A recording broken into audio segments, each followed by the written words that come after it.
Hello everyone, and today we're going to be talking about the story of who really was Spartacus. So first, of course, we're going to have to go with the clip that everybody knows and associates with him. Slaves you were, and slaves you remain, but the terrible penalty of crucifixion has been set aside on the single condition that you identify the body or the living person of the slave called Spartacus.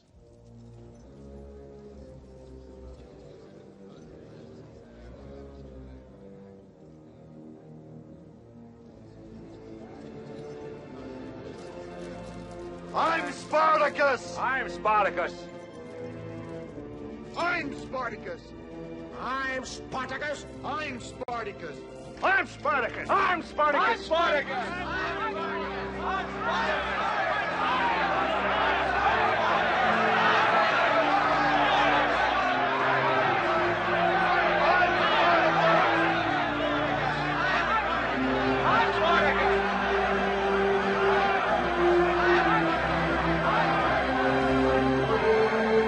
Moving, right?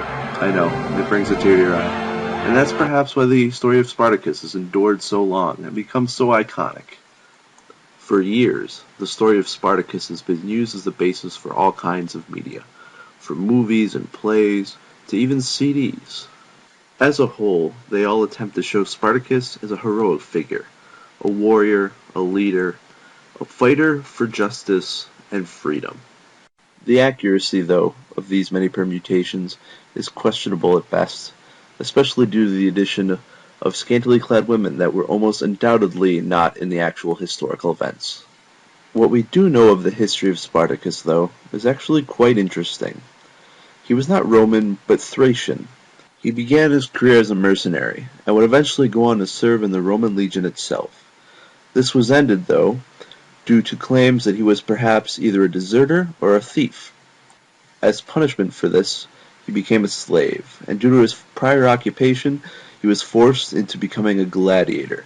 Spartacus, though, would not take this lying down, and with the help of a fellow slave gladiator, Crixus, he would organize a slave rebellion, began first with his fellow gladiators, and then joined by slaves from the surrounding area. Spartacus's combat skills, gained first in the military and then later through his training as a gladiator, would become invaluable in his position as a rebel leader. Because of them, he would gain major victories against his Roman opponents. These victories galvanized further slaves, which at the time were 30% of the surrounding population, to join his army, eventually swelling to over 70,000 men. His success, though, would be his downfall. In order to counteract his growing threat, the Romans decided to send 8 full legions against him, commanded by a harsh leader, Marcus Licinius Crassus. The wealthiest man in Rome and an experienced military leader, Crassus demanded absolute discipline from his men, and under his leadership, the Roman legion was able to force Spartacus and his rebel soldiers to retreat to the southern tip of Rome, trapping them on the peninsula with nowhere to go. Spartacus himself is presumed to have died in the fighting, but his body was never officially found. Spartacus's army is annihilated by the Roman soldiers. Only 6,000 are captured. These captured rebels, though, would meet a more cruel fate than dying in battle. They would be crucified by the Roman legion along the Appian Way, a major road bisecting Rome's territories.